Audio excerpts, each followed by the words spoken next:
I just want to make clear, Wendy, that I'm happy to answer questions that are, in my mind, clear enough to answer, but it should be made clear that these answers to these questions are for information basis only, and if people are intending to take any legal action, that they should consult a lawyer.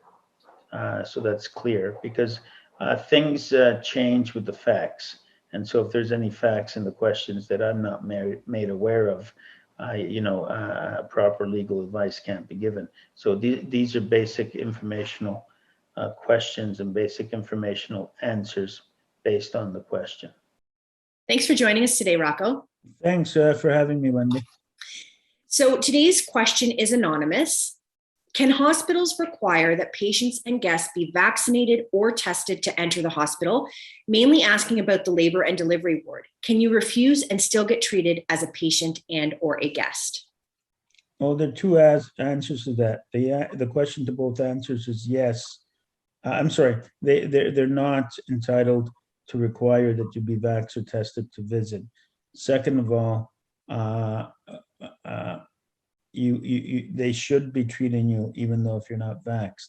However, in practice, a lot of these hospitals are simply breaking the law, and they're not adhering to the law. So, what is the recourse from somebody? Well, unfortunately, there's no recourse except a court, and you're not going to go to court on a singular basis. This is part of the problem.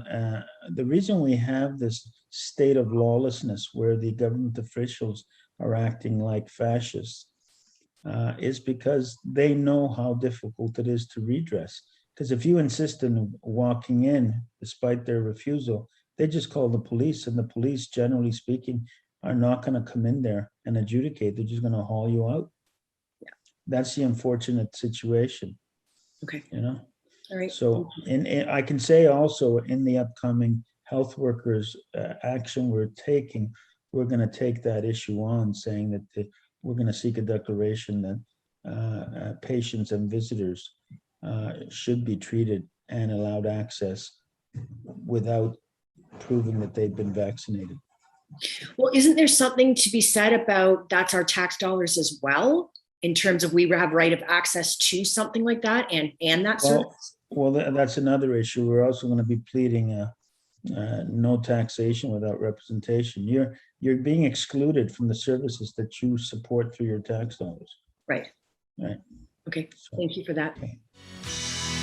We are Canadians. We are free. It's meant to be. From sea to shine.